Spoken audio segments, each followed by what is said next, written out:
and happy Wednesday to the world out there. And, gentlemen, happy Sunday night Seahawks win on the football. Good day, good day. I heard we won. I mean, I feel like if you listen to some voices, it might as well have been a loss, but yeah, we won. It was great. I've heard you say that a few times, but are there a lot of people who, I mean, like, I know there's some concerns. I think but there's not a lot of people who were down on that win, were there? I think it kind of depends on like kind of your echo chamber, I guess. Depending on where you're going, get your social media, depending on what kind of fans you're friends with, and depending maybe on your outlook. Your outlook is probably going to judge really what you're looking for and what you're reading and what you're hearing. So like, if you're very like, oh, that was a great game, I'm really happy, that's the stuff you'll see. But if you're like, you know what, we should have lost that game and I'm really upset, like, you're probably going to hear more of that. So it's more confirmation of what you feel as opposed to like more objective, like, hey, this is what's potentially going on out there. Right. I mean, like, I found there to be certain flaws that we'll discuss today, but I certainly took the time to enjoy that win. What was your immediate reaction, Zeb, when you saw Cam Newton line up at the 1 yard line with 3 seconds and the clock was stopped? They had a chance to run the play. What were you thinking? Did you think anything before they won? I wasn't super confident that we were going to be able to stop them, but I definitely had this like, come on, Bobby. I knew Bobby was going to be the one that was going to have to make it happen. You know what I mean? Yeah. But we'd seen him line up in that formation throughout the game, and it was tough going for the defense. So I wasn't super confident. Russ, were you confident? What were you thinking when they're lining up to have one final play? I was of two minds. So I had I was already resigned to the loss to some degree. I admit I distinctly remember telling myself, look, it's early, it's 1-1. That's not that bad. That's a legit team. Let's move on. But I did have in the back of my mind almost exactly what Zeb just said. Like, this is the third time they were like, just before the play started, I'm like, this is the third time they're doing this. What are the odds they make it actually 3 times in a row? We've got a chance here, right? And then apparently Bobby tells Collier LJ to do the right thing and Lano Hill, and they get there. But yeah, I wasn't confident. It felt weird to me, like the New England Patriots were going to run the exact same play 3 times in a row in that exact same situation. But it's Patriots Seahawks games, and I was like, I also had a little bit of like, how can this really be happening? How can every time we play them it come down to one play from the 1 or 2 yard line? How can it be every time? It's weird, right? It's super weird. I thought it was a loss. I didn't think it was a loss until they caught the ball at the 1-2 yard line and they had that timeout. I thought they would have burnt that timeout when they got within the 20s and then taken like 3 or 4 shots at the end zone. Right. I didn't think that they would try and squeeze another play, and maybe they thought they had the play because they got to the 1 yard line. So I thought it was a big lost opportunity. Birdfinger chiming in on the chat saying he thought that they were going to run like an RPO, which is kind of something I feel like, again, in hindsight, I was expecting Cam to just run it, because what they were doing that I thought was really smart is rather than letting like him force the run, he was waiting to see what would develop and then just kind of run through whichever hole they could open. That's what that was I a big thought. Sign of maturity. Yeah, and I think that was that again. I had a lot of praise for Cam Newton in that game. When they scored the last touchdown, the one to get within a score, he didn't celebrate. He didn't Superman. He was like, "Look, the game's not done yet. We're still in it," but he didn't celebrate. He was like, okay, great, let's get back to work. So I was actually really impressed because that's not the Cam Newton we saw in Carolina.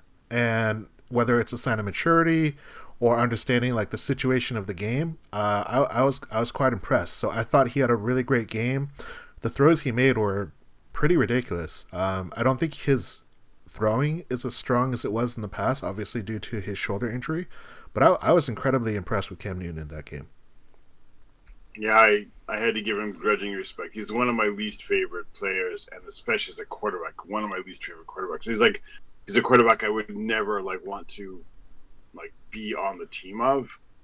But that guy seems like I don't know if it's just natural maturity as you grow up, or if it's, wow, I've been in a Super Bowl and I've lost it, so I want to get back there, and it's harder than I thought, or it's Bill Belichick, or a combination, or whatever. But I mean, the last two drives, the old Cam I felt would have folded, and there's just a little bit too much pressure there, and would have made not an egregious error, but would have given us just enough to take advantage, and we'd seal the game that way. And I still was looking for it on the last drive. He's just come on, Cam, just give us one. Just give us one. You can fumble the snap, throw a little, not an egregious, just old school David Carr pick six, but just slightly overthrow your receiver so it's going to be tipped. Something you're going to make up you don't have the mental wherewithal to do this, but he kind of does now, doesn't he? I think that was the thing that was really impressive, is that it wasn't a lot of one look and goes. It was there was definitely progression, and there's definitely plays where it's you have the route, where you're going to throw, and you just throw it right away. And whether you want to say that the Seahawks were being held, or their offensive line held up for them, the Patriots, it's the 8th game in a row where a Seahawks opponent has not had an offensive holding call in favor of the Seahawks defense, and there was a couple pretty egregious ones that I was yelling at the TV. But he was making solid reads, and he wasn't playing just backyard football where he's just scrambling until someone can get open. They had a great offensive mindset, so congrats to the Patriots, to Cam Newton, and to Joshy Boy for a really, really well executed game. Zeb, are you a Cam guy? Do you like Cam as a player? And final thoughts about just him as a game, because we are the Hawkscast podcast. We don't want to go gush too much about this guy. I think that Cam is just first of all, he's a physical specimen, and I think that when he's on, he's borderline unstoppable. But he's obviously had extended periods of time of not being on, so he hasn't always been very reliable. I also think he gets kind of a bad rep just because people don't like the way he acts, or he doesn't act the way they think he should, which I think is kind of unfair. He seems to enjoy himself, and he puts on a show for his fans, which I think is, it's important to a certain degree in professional sports. So I don't love Cam Newton, but I definitely don't mind Cam Newton. Can I ask, if I said to you, give me, if I say the name Cam Newton, what's the first visual that comes to your head? What's the first visual that comes to your head now? Not going for that fumble in the Super Bowl. Right, that's my number one vision still. And my number two is I just see him on the bench with the towel over his head, sulking. Maybe he wasn't sulking. I don't know. Maybe it's his way of controlling. I don't know, but I think he looks like he's sulking a lot of the time, even though he's not always. Sometimes he is, but I think it just kind of looks that way a lot. He wasn't doing it this game. He hasn't done it this year. He's kind of gotten past that, and maybe he never was. But optics do mean something. For sure, they really do. Because I've heard actually from people that in fact his teammates really do love him, which is weird to me because the visuals I have him are some of the worst things ever, especially for a leader. So it's very, very possible we're just getting completely the wrong image. He's never really been like that. And even the Super Bowl, I'm not going to get that fumble if I'm going to get hurt. Maybe that's really not what happened. It's so hard to give him the benefit of the doubt on that play. I don't think that he's necessarily a great leader, but I do think he can be a very great piece if you have the right people around him. And that's sort of the thing that may end up in the end defining as the paradox that defines his legacy. He's the physical specimen. He could be the ultimate, piece for everything. But the problem is his position, almost automatically you have to be the top leader on the team. And if you can't, it's always going to show up in little intangible ways and always going to hold you back just a little bit. Yep. It's going to be a thing that you're always going to get a lot of the accolades, but you're also going to get a lot of the blame. So it's a double-edged sword, and some people bear that responsibility really well. And Cam, I think, is a great player, and he's great to watch, and he's fun when he's winning. But when you're losing and when you're down, and again, that's this we're talking about like the historic Cam, not the Cam that we saw on Sunday night. Right. And that's why I want to give him a lot of credit, because that's not something that I saw in previous games where he was a quarterback versus a Seattle defense. But I think a lot of that is you have to dispel that, and it's really hard to knock. Tony chiming in the chat saying he's a big baby when he lose, at least in the past. Birdfinger chiming in and saying in agreement, #facts. So I think a lot of what you're saying, Ross, is it's pretty accurate to a degree, because that's the perception, especially coming from a bunch of Seahawks fans. He hasn't done a lot to dispel that. This game is kind of like the aberration so far, because that's not the Cam we've seen in the past. Like, I saw him, when they were down, probably what you saw. Like, I saw him on the bench, and he seemed focused on winning the game rather than focusing on what he didn't do right this time. But it takes more than a game. I think this game has earned him some respect from me, and I'm willing to evaluate going forward. I think going to Bill Belichick is the smartest thing he could have done to rehab the image, but also give him a chance to learn the game in a different way. So, that's a good balance. Spend a lot of your career with Ron Rivera, and then once you've taken on that aspect of the game and that philosophy, then go to Bill Belichick. That's a pretty solid background. Final question, and then we're going to move on.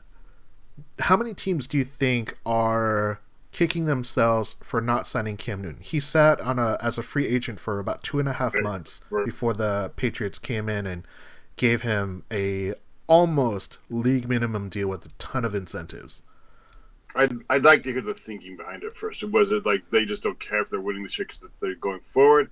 Or is it, hey, they still don't regret it because they don't think in crunch time that's somebody you can count on? He's just, he's a regular season wonder.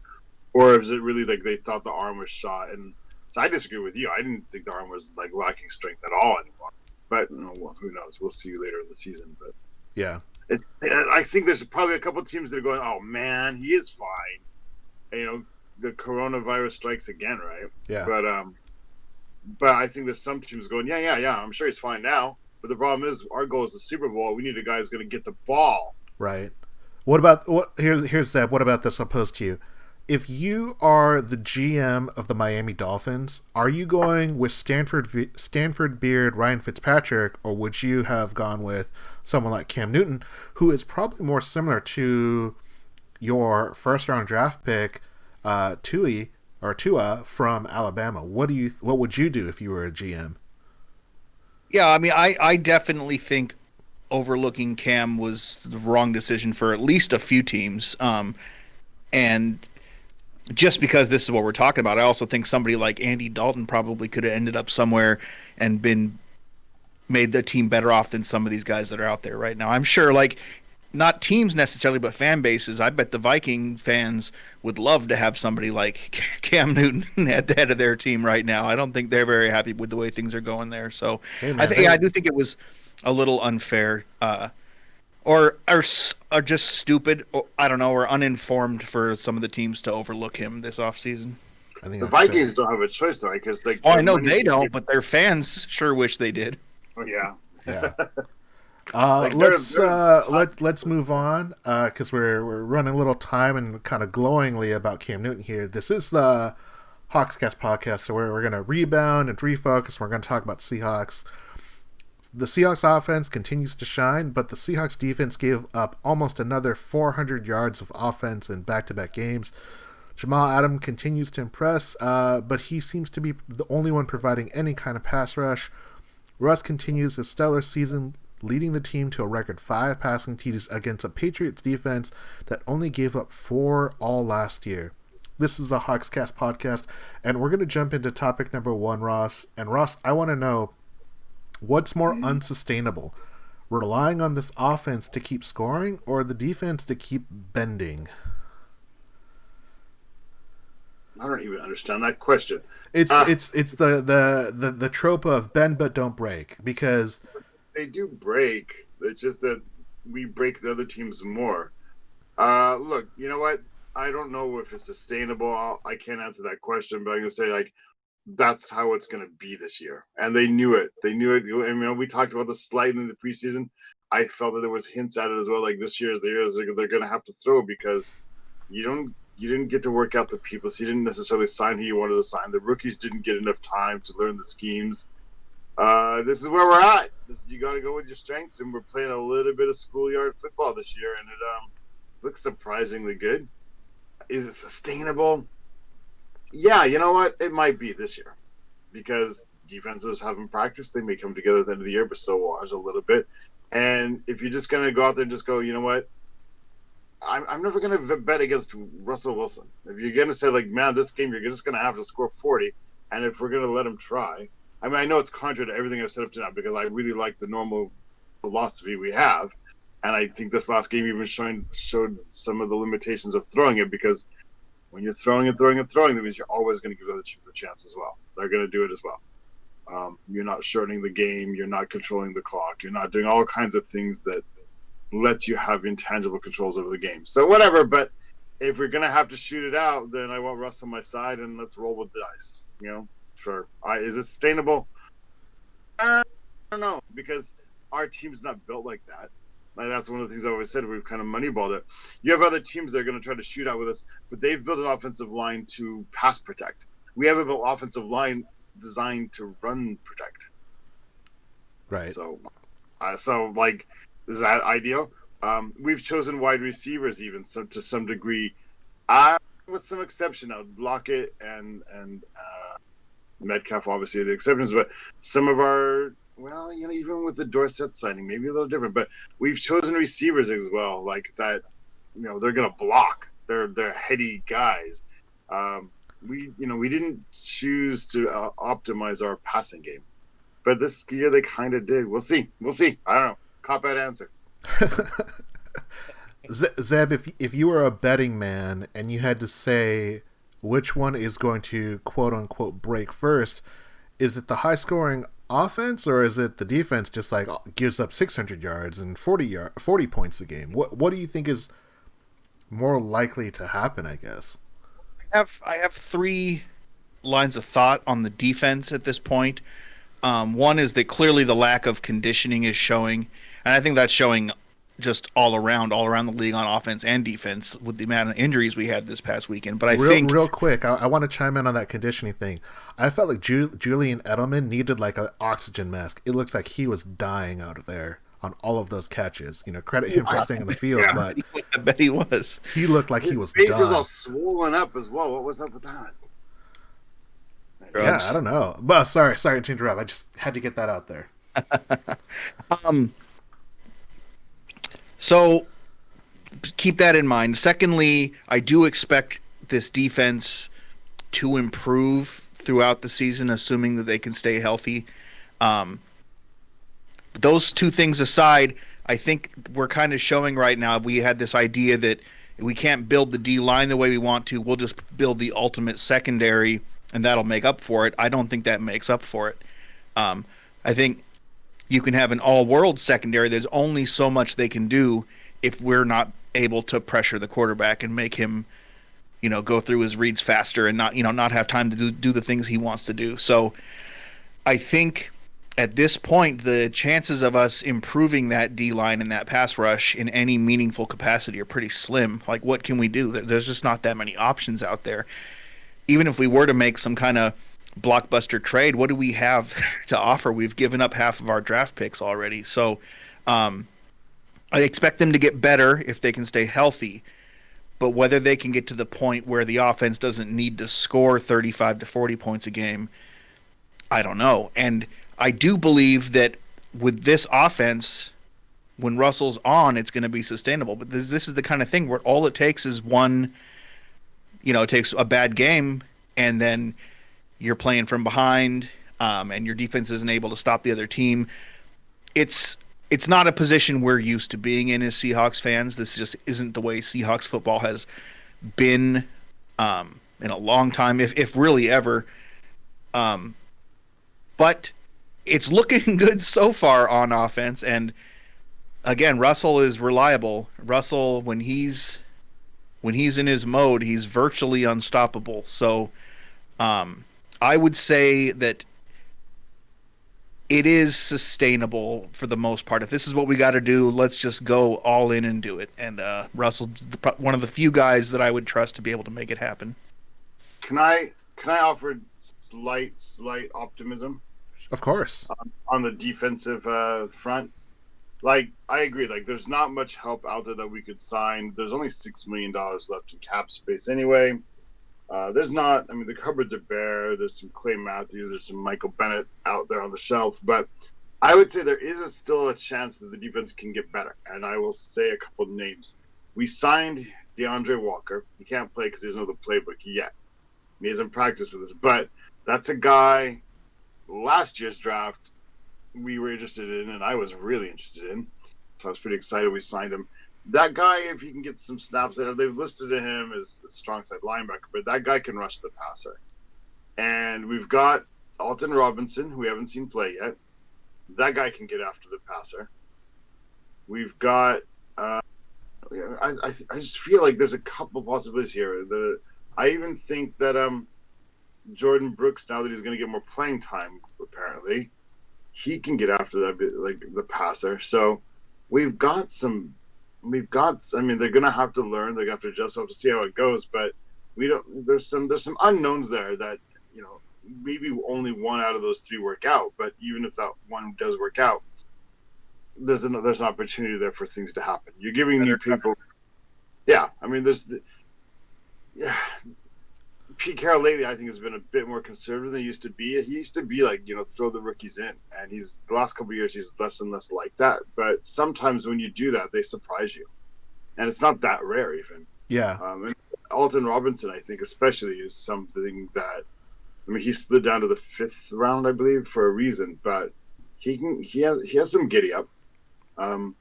Jordan Brooks, like, I was high on him immediately. Like, people are like, who's that? I'm like, oh, well, he's just like a Bobby Wagner type. I'm like, no, he can do stuff. He wasn't asked to do a lot of it in college, but he's got the tools for it. Yeah. And now he's going to be playing because Bruce is gone and is going to realign with the linebackers are lining up, how they're lining up. So, and to be honest, even if they had to bring up Shaquem again, he wasn't great, but I mean, he never got a lot of rushes and he had a sack in the playoffs. So there's obviously some potential there. So I don't think all is lost on the defense. I don't think there's if this is just what we're stuck with. I think there's not a lot of pieces that can be moved around, but I think they can gel, and I think there's some people who haven't had their chance yet, and I think there's some possibilities there. I think that's fair, and I think the way that I personally look at it is I don't know how much better the offense can really get. Like Russ throwing 9 touchdowns in 2 games, that interception, I don't consider that his fault at all. I mean, in previous years, I look at the Ravens game where one turnover for a score kind of just dropped all of our momentum because that game was pretty close until we turned the ball over and then the Ravens scored. Like that just kind of opened the floodgates and then they got to control the ball, they controlled the game, and we had to be perfect. This offense is running as close to perfect, so I don't know how much better they could get. The defense, I don't think the defense can get really worse. Yeah, they've given up a ton of points, but they're also playing with the lead. So a lot of times they're trading clock for yards and eventually points. And so far it hasn't killed them, but it's definitely come close. I'm not excited about the defense like I was in the past because there's a lot of glaring holes. I also feel as if the numbers make the team look bad because Atlanta wasn't really in that game. Yeah, they got within 10, 11 points, but that game was pretty much over in the a quarter, first few minutes into the third quarter. So I feel as if we've kind of fallen into this trap where the defense is not as good as where we want it to be, but we kind of don't need it to be that great because the offense is just doing so great. We're going to talk about Russell Wilson, the offense, but I want to give credit to the catches that they scored on every single one of those touchdowns. None of those touchdowns were like easy touchdown throws. They were all very impressive throws and very impressive catches. So credit to the 4 receivers and to Chris Carson. What's gone into Chris Carson? That dude's like Mr. Hands all of a sudden. Well, I mean, I don't think I never thought of Chris Carson as being a bad pass catching running back, but I just don't think we've ever seen him featured this much, where they're throwing to the running backs and they're throwing to him as a running back more so than I think we've ever seen before, which I find to be very, very promising. And not like screens or wheel routes. They're like, Chris, go long. Just go long. Right? Well, yeah. That wasn't in the playbook before, I'm pretty sure. Yeah. There wasn't a lot of Chris go long down the seam. Well, let's jump into topic number 2, because that leads perfectly into just Russell Wilson. And Zeb, is this the MVP season that will finally etch Russell Wilson's name as an all-time great? People talk about how he's never won an MVP, let alone gotten any MVP votes. I feel like that's kind of a dishonest thing to say, but is this the year that Russell Wilson just kind of like blows all expectations out of the water? I mean, I sure hope so, and so far it looks like it. I do also remember last couple of seasons feeling real high about his MVP chances going into like week 10, 11, just for things to, not necessarily fall apart, but to come back down to earth a little bit.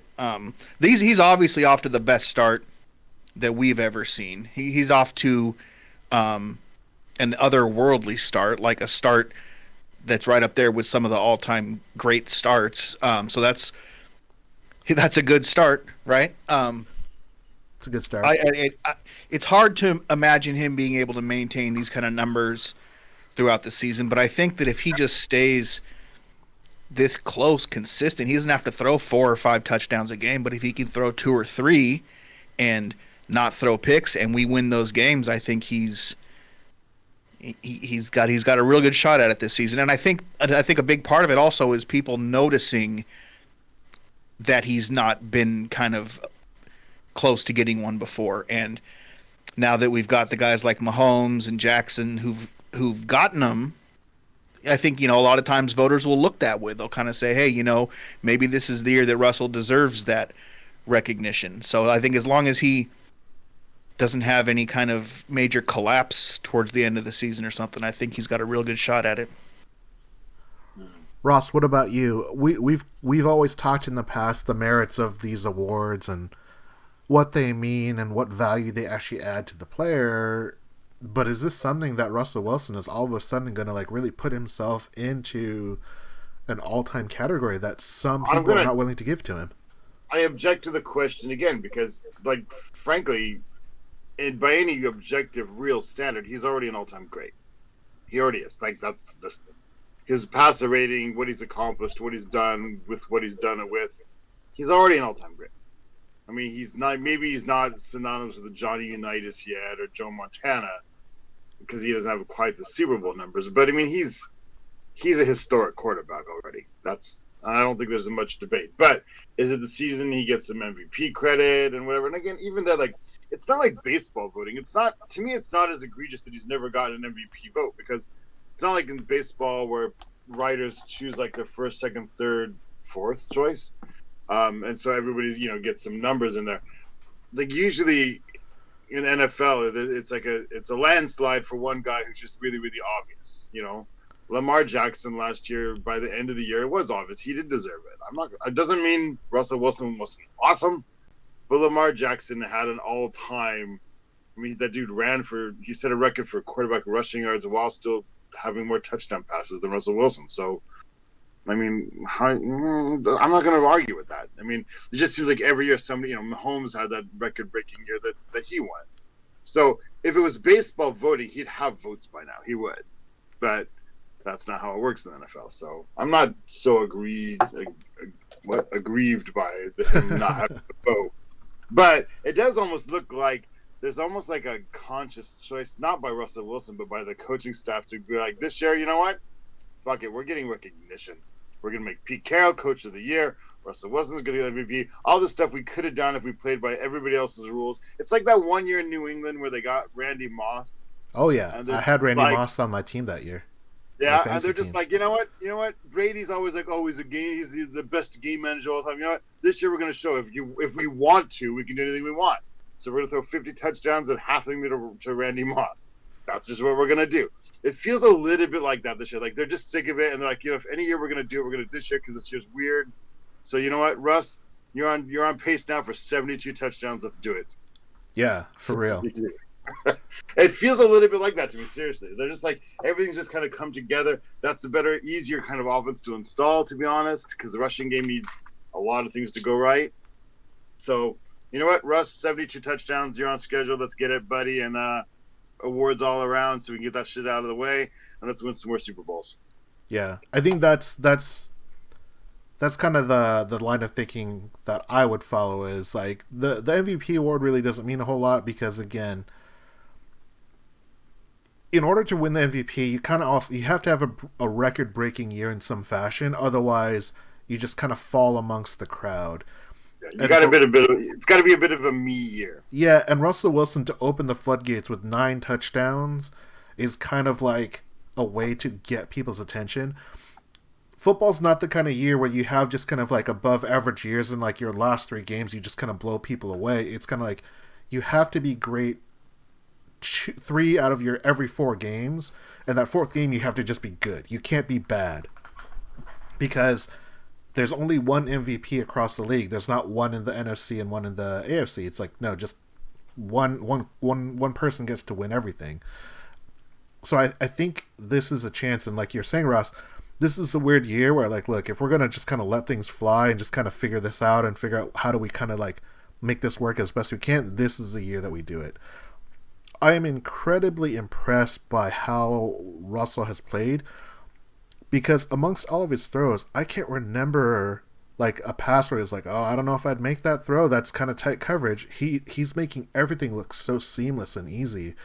And that's kind of why I'm really frustrated by that Olsen drop, because if Olsen catches that, you know, who's to say that Russ wouldn't have had like 6 touchdowns in that game? I also want to, and we'll talk about it a little bit later because the Cowboys are coming up, Dak Prescott won NFC Offensive Player of the Week, and I thought that was a really big insult to Russell Wilson's game. But maybe that's me. I'm just biased. I mean, it's kind of. Didn't he have like I don't know. I get it because he had like the big dramatic comeback and he had the big numbers, but it's almost like an Andrew Luck kind of thing. Yeah, you needed that because you messed up your first half. Yeah, you were down 20 points and you had like 2 fumbles. Yeah, so I don't know how you can be. I mean, can we get political for a second? It's like Trump going, "Oh, I created 10 million jobs." Well, yeah, because you lost us 16 million. So yeah, it's kind of easy to put 10 million back, isn't it? Yeah. Like you know, if you're down, so you have to throw, then you throw a bunch of touchdowns because you put yourself in the hole. Does that count? Apparently it does, because Andrew Luck was like everybody's hero, and now Dak's going to be the new Andrew. Whatever. Yeah, I was a bit outraged as well, but I can't be too outraged because I have Dak on my fantasy team. So 51 points, Biddy. 51. Tony chiming in saying, I think it's the transition from defense first to offense first, and it's been a gradual transition since he was drafted. I think that actually bears a lot of credit to Russell Wilson and to the coaching staff to say, like, you know, every year we're going to give you a little bit more. We're going to give you a little bit more control. And he's done amazingly well with it. So I'm really excited to see where the season goes with Russell Wilson at the helm. I think one big thing that potentially stands in the way for Russell is that so far Mr. Aaron Rodgers is also having a fantastic year, and you know how people just fall over themselves to praise that guy. So I don't think Aaron's sustainable though. Like once they start playing better defenses, I don't know. Maybe I'm just projecting my hatred of that dude, but we'll see. I mean, he's taken full advantage of all of his opportunities so far, and I'm not going to knock him for it. But that's just it. I mean, he's always been kind of the jewel to a lot of people. So, you know, if it's close between the two, I could see him getting some votes just on those merits. Birdfinger chiming in saying A-Rod's a putz. I won't disagree. But yeah, it's going to be exciting, and I think that the fact that we can even have this discussion in week 2 is it's a testament to what the transition has been. Trusting Russell Wilson with that kind of responsibility, and the throws that he's making, like they're beyond amazing. The touchdown to DK against the defensive player of the year, the sideline throw to David Moore for a touchdown. They're just amazing throws. So credit to him, Russell Wilson, showing people what he can do, and it's harder and harder to even talk about what people perceived him as when he came out of the draft and what he is now. I don't think anyone would have imagined that he would be what he is, and it's exciting to see. It's a lot of fun. It is. All right. Well, let's move on. Touchdowns. 72 touchdowns. That's the bar. If he doesn't hit that, it's a disappointing season. I mean, that means they'll have trailed off after a fast start. You don't want that. You can't win the season in the first 2 games. Yeah. Ross, we're going to move on to topic number 3, and I want to know, this is the Hawkscast Corner, focusing on the NFC West. The NFC West is currently 7-1 right now, collectively. The one loss was the Cardinals beating the Niners, so that was a divisional in-division game. But has the NFC West become the cream of the crop? I mean, it kind of already was. It's just more pronounced. The Cardinals have obviously taken a big step, bigger than we thought. I mean, we thought there was a chance, but Hopkins kind of puts them over the top, it looks like. San Francisco suffers a lot of injuries, like every third player. It seems like they just did a count off, and if your number was the third one, you're hurt. But they've actually got depth anyway. I mean, I'm not sure their backup is actually worse than Garoppolo. So, and the Rams actually haven't faded as much as I wanted, thought, whatever, projection again, maybe. But I thought the Rams would fade further. But they're playing all right. They've rebounded a bit. I mean, geez, I don't think it's particularly close. I can't think of another division that's actually particularly close to us right now. Is there? We thought the NFC North was going to look really good, but Minnesota's a mess. And Detroit has been a mess. Who after the NFC West? Who's closest? Anybody? I mean, I think people want to talk about the AFC North as being one of the better divisions. I think with the Patriots being as good as they've been, maybe you think about the Bills and the Patriots being good, but again, you're talking about 2 teams versus potentially 3 or 4, right? They're going to beat up each other once they start playing more divisional games, which is why the lone loss was the Niners losing to the Cardinals. But I think it's going to be kind of tough. Yeah. Zeb, how do you think about the NFC West, and how does having a strong conference, strong division help teams like Seattle? It's obviously more competitive. Well, that's what they say, iron sharpens iron, right?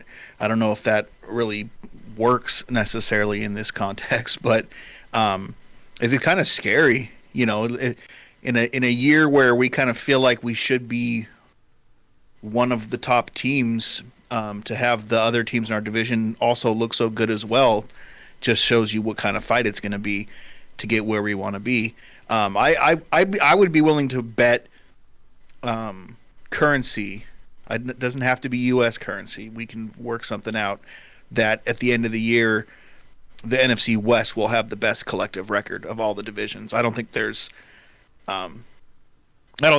much question that all 4 teams are going to be probably at least in the mix for the playoffs. And I believe with the new playoff structure, is it actually possible that all 4 teams could get into the playoffs? That's what Birdfinger is asking on the chat. I've been told that. I haven't looked into it to find out if it's true or not. But have we added officially that extra playoff team? I haven't. We have. As far as I know. That sucks. I hate the new format. The old one was so perfect. It was perfect. It was absolutely perfect. but I'm willing to give this one a shot. I do love the idea of 6 games on Wild Card Weekend. That makes me giddy to think about that. 6 games that are important and matter. That's a whole entire weekend of football. I don't think it's changed this year unless my app is off. My As app far as I know, shows- we're doing it this year. Maybe the app I'm using the CBS, and it shows like the division leaders plus 2 teams. Oh no, well, maybe it's because I'm calling it wild card. Yeah, I don't know. I wouldn't even know where to look to find out to verify that. New NFL playoff rules expand field to 14 teams in 2020, according to this. So if that's the case, I believe it's possible that you could have all 4 teams from one division make it into the playoffs, and I don't think that's going to happen. But like I said, it wouldn't surprise me at all if all 4 teams are still in the mix down at come to week 16, 17. Yeah, I mean, because the way it stands right now, Seattle at 2-2, we're actually third in the division behind the Cardinals and the Rams. I don't know what tiebreakers are involved in order for us to be behind the Rams. Cardinals have a divisional win, and I think it's because we have one AFC game. We are behind the Rams because they have 2 conference games. So the NFC West, I think for sure, is definitely painting itself to be a really, really competitive division.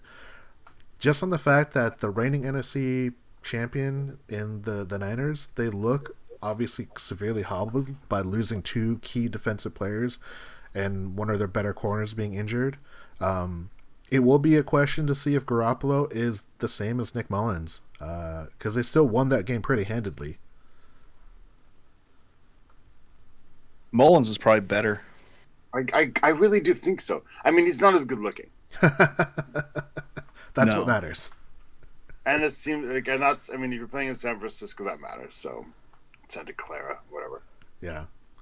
It seems to matter. So, because I can't really think why. I mean, like they went out and got Garoppolo when they already had Mullins. If I remember correctly, Mullins looked all right, and it hasn't been like a noticeable upgrade, except for the dollar signs. Yeah, I mean, they definitely thought that Garoppolo could become more and better, but I just don't know that it's happened yet. Yeah, I think that will be a huge challenge for San Francisco because we've seen what happens when they don't have that star-studded defense. They're not particularly excellent outside of that defense, and if you take that away and they also lose their best rusher, what are they going to be? So we'll see what Kyle Shanahan can pull out of his hat. I want to talk real quickly about the Cardinals. I got Kyler Murray on my fantasy team. He's doing great things. I'm concerned if it's sustainable because he is a smaller guy, and if he can stay safe, he's going to get hurt outside of the pocket more so than inside the pocket. But I'm really impressed with the Cardinals and what they've been doing so far. Yeah, it was funny. I thought Hopkins was not going to be as good there. It's all, like, wide receivers more than the positions. It seems like their production can change when they switch teams. So I was a little nervous there, but they're gelling and they look good.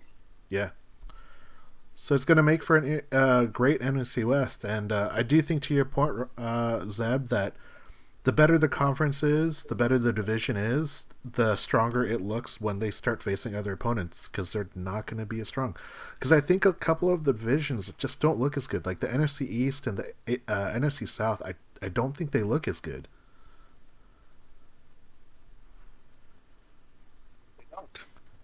I mean, look at the Saints. That whole thing might be over down there. Yeah. And I'm not sure who's going to win the NFC East. Maybe Washington by default, but maybe New England, maybe Philadelphia wins at like 8-8 like they did last year. Maybe. I think the Cowboys are going to get better. I think it's their division for the taking. I mean, I think they have the most talent, but you need a miracle to come back from a 20-0 lead. But that felt really fluky to me. I mean, how many games are you going to fumble 4 times in 4 minutes or something? I mean, Tony and I were watching that game together, and I told Tony Dallas is going to win, and he thought I was absolutely insane. But it was just the first quarter; they got themselves in the hole with stuff that never happens, never again. And so it doesn't really reflect on how the two teams are really matching up. They were still able to move the ball. It just, weird math probability catches up to you, and all of your fumbles for the year all come in one quarter. Yeah. But despite that, they came back and they won. I mean, plus Atlanta doesn't know how to recover an onside kick. So yeah, that's beyond crazy. That's just weird coaching. But like the thing is, Atlanta scored on every single one of those turnovers. They scored touchdowns and a couple field goals. If that happens, most teams are toast. So I don't know how to explain that. I don't know how to explain a 20-point deficit and you win 40-39. And I don't know why your coach is going for chasing points in the second quarter instead of going up 21 or 20. It would have been 28-7. They're trying to go 28-7. It's like, dude, it's the second quarter. Just take the 3-score lead. It's not going to make a difference. But they end up losing by a point. Yeah. You think Dan Quinn will come back? I mean, if I were a Falcons fan, I would have wanted him fired after that game. That would be understandable. I don't think it's, a level-headed move, but I would understand. I mean, I don't know if you could say that coach is going to be in your future. And also, like, a lot of your key players are a little bit on the older side. I just don't know if I would want Dan Quinn to be my guy. It's understandable.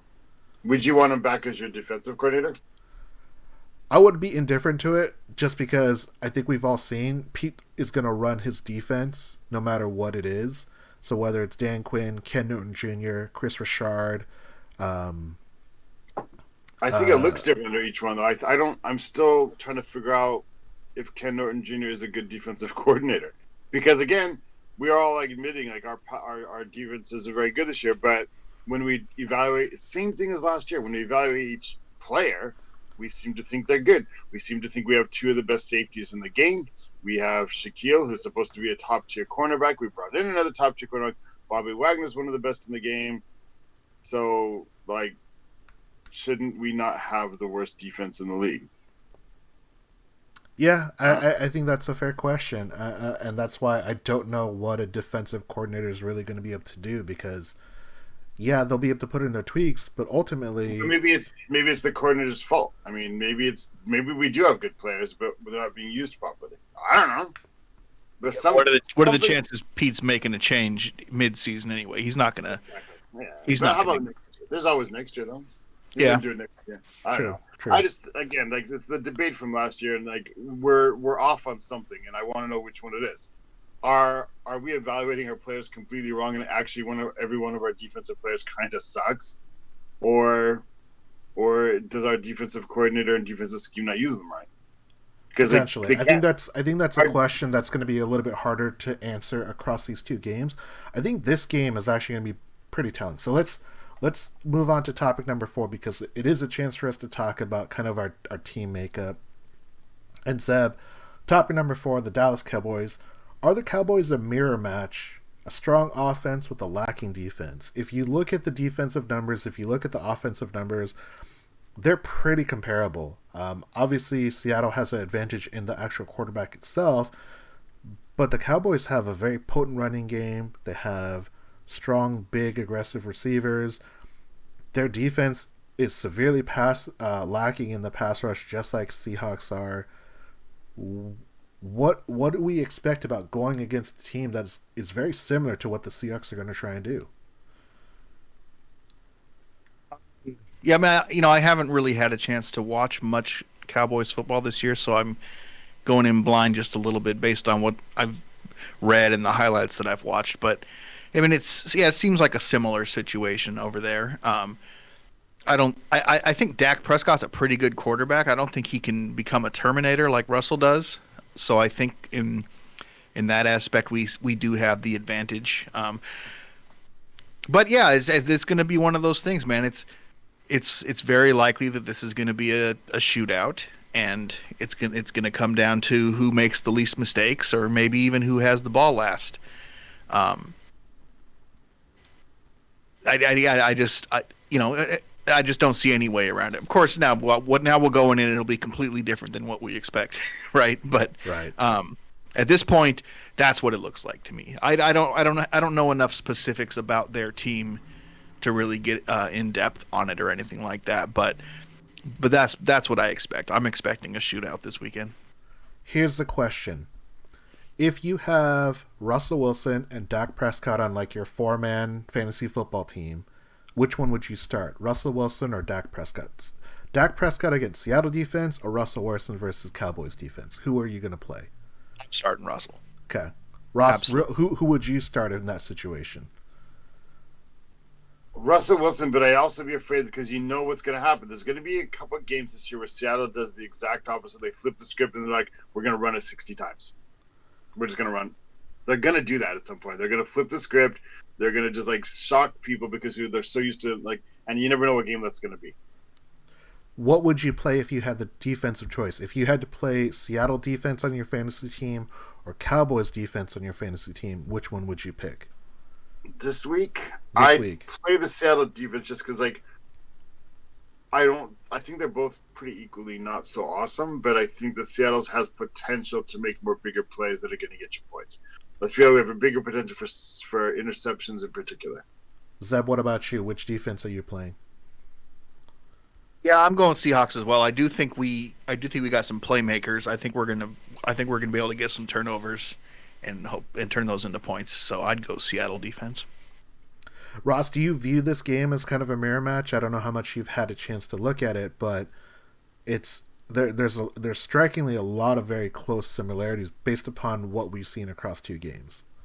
Oh, I mean, for sure, there's similarities. I mean, not necessarily scheme wise, but talent wise and how they're structured this year. Yeah, for sure.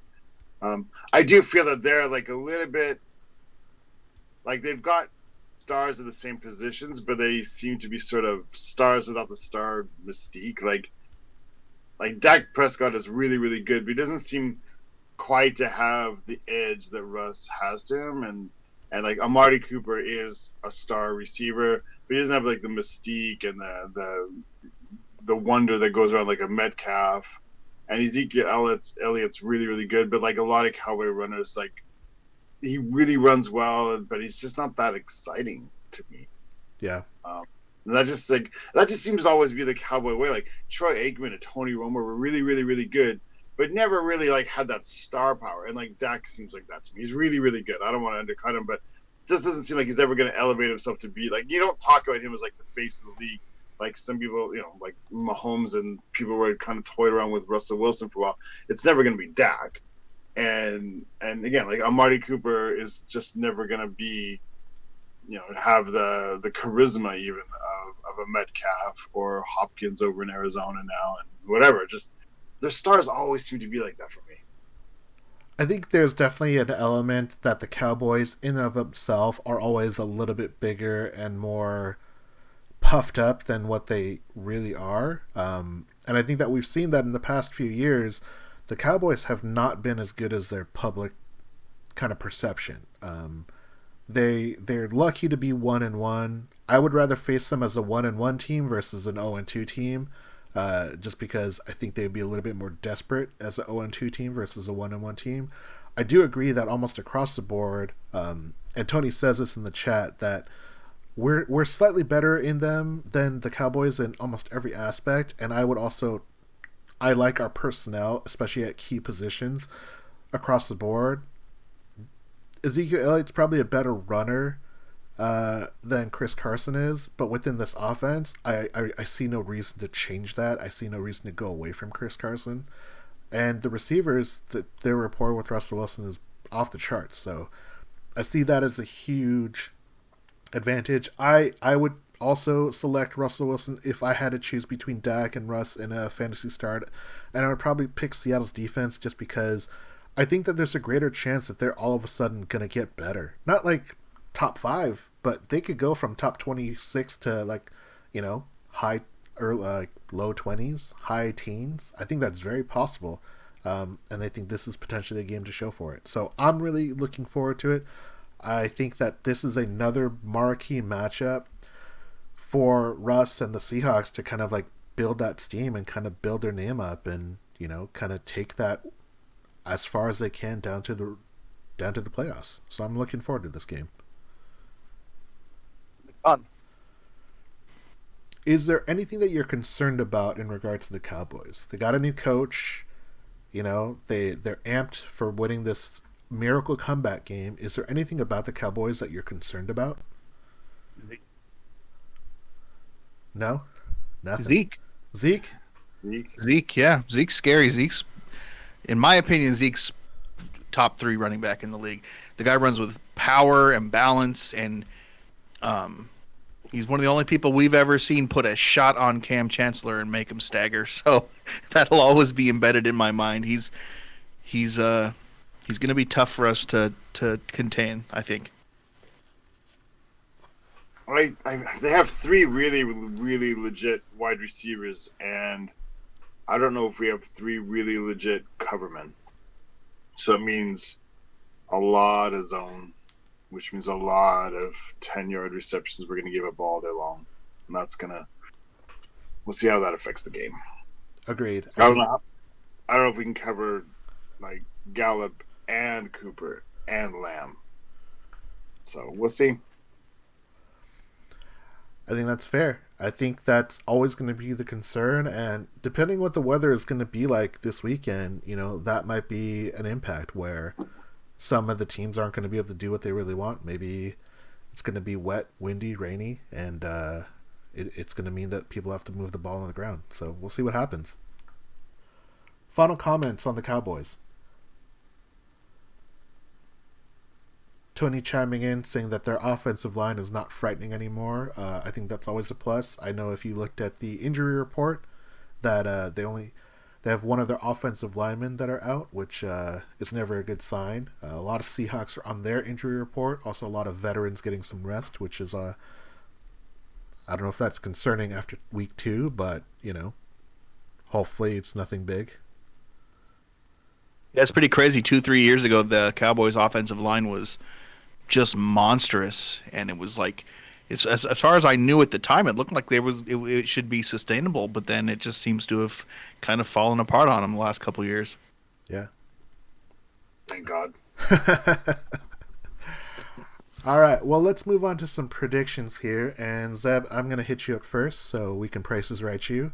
What is the Seahawks Cowboys final score? 45-17. Ooh. Over under for this game is like hold up, I had the over under. I think it was like 55 and a half. That's about right. 56 and a half is the over under for this game. It was a safe bet. Ross, what's your final score? 31-27. One Seahawks. score game. Did you know that the line for this game, the betting line, is Seahawks 5.5? I was pretty surprised by that. Vegas does not like the Eagles. 12th man. All at home. Funny enough, the Seahawks have covered in their past 2 games, so maybe they'll make it a third. I'm going to give Seahawks, I think it is going to be a high-scoring game. I'm going to go 30-24. I think it's going to be a one-score game, but Seahawks cover. Zeb, who is going to be the passing touchdown leader in this game? Is it going to be Dak or is it going to be Russ? Russell for touchdowns for sure. Yards might be a different story, but touchdowns, Russell. Ross, who do you have throwing more touchdowns? Russell. I mean, you got to get to 72, so you got to keep pace. I think that they're going to try and change it up a little bit. I think that, like Ross was saying earlier, they're going to try and run the ball a little bit more, keep teams off of their toes. I think that Dak gets more touchdowns, but not by a lot. Zeb, who are we going to see more touchdowns from in the running game? Is it going to be running backs or is it going to be quarterbacks? Running backs. Ross? Dak had 3 goal line vulture touchdowns in that Atlanta game. Yeah, he did. On 5 carries. I think quarterbacks again, though. To be honest, yeah. I think it's going to be the running backs. I think the running backs are going to try and take over the game. The quarterback's going to play a little bit low this game. Is it supposed to rain or something? You're talking really runny here. I think this. Yeah. Well, right now the weather on the West Coast is like it's a downpour. After all of the fire and doom-like clouds out, we're getting like torrential rains right now. I don't know if it's going to carry into the weekend, but it's pretty rainy right now. All right. Tony's saying Zeke is going to get the calls at the goal line. Zeb, yes or no? Are the Seahawks going to protect a 2-score lead that the defense has to hold? Yes, I'm going to will this into existence. Ross, do you think the Seahawks are going to have to protect a 2-score lead with the defense? Yeah, of course. Yeah. Okay. That's how it's going to run this year, and we're going to let them come back close, and then we're going to win by 4. All right.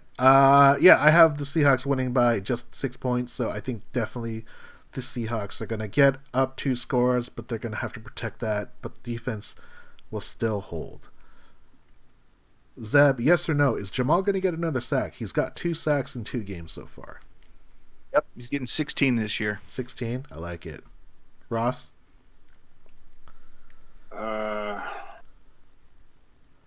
Yeah, sure. Yeah, sure. I mean, they keep blitzing him, and he keeps hitting it. Dak is definitely a athletic guy. I don't think he's athletic as Russell Wilson or Cam Newton, so I think that Jamal gets the edge on that one. And Zeb, the last prediction for the day. Yes or no, Seahawks limit the Cowboys to under 110 rushing yards.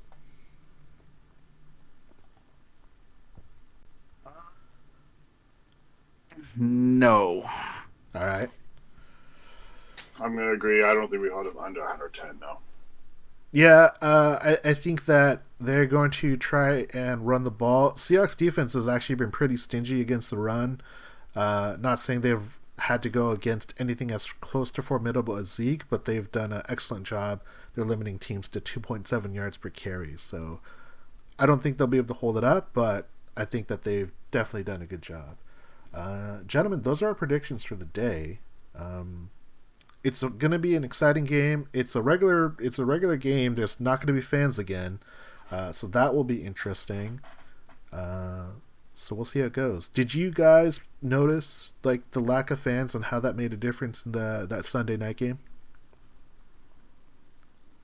You don't know much because they put the artificial noise on the broadcast, right? I mean, you don't hear like the big wave of noise, but it didn't affect me, or I didn't notice as much as I thought I would. So did you notice that at all? I was kind of annoyed by the crowd noise because it sounded so like fake and like I don't like it, and then they try to like fit it to what's happening, but they're always a little behind. I kind of feel as if they're doing it to mute the players on field from like cursing and swearing because they obviously can't control the players. But yeah, Birdfinger chiming in the chat saying he didn't like the crowd noise either. So it's interesting. It's a little weird. It was. We're not used to it. We're used to that massive nonstop noise of the crowd there at CenturyLink. It was different, but it's not. It doesn't take away from the game that much to me. So I'm thankful for that. Yeah. Gentlemen, shout-outs for the evening. You know what? Shout out to Freddie Swain for getting his first NFL touchdown, and shout out to DK Metcalf for basically being Darth Vader on the field. Agreed. Ross? I got no shout-outs this week, man. No shout-outs today? Okay. Want to shout out to Tony and to Birdfinger for chiming in on the chat and checking us out live. Want to shout out to DK Metcalf as well for taking Stephen Gilmore's lunch and shoving him out of bounds and making him look like a little kid out there. DK having a great season so far. Really excited to that. And shout out to people that wear their masks. Stay safe. Stay indoors. Stay safe. Stay sheltered. Register to vote and go Hawks. Go Hawks. Go Hawks.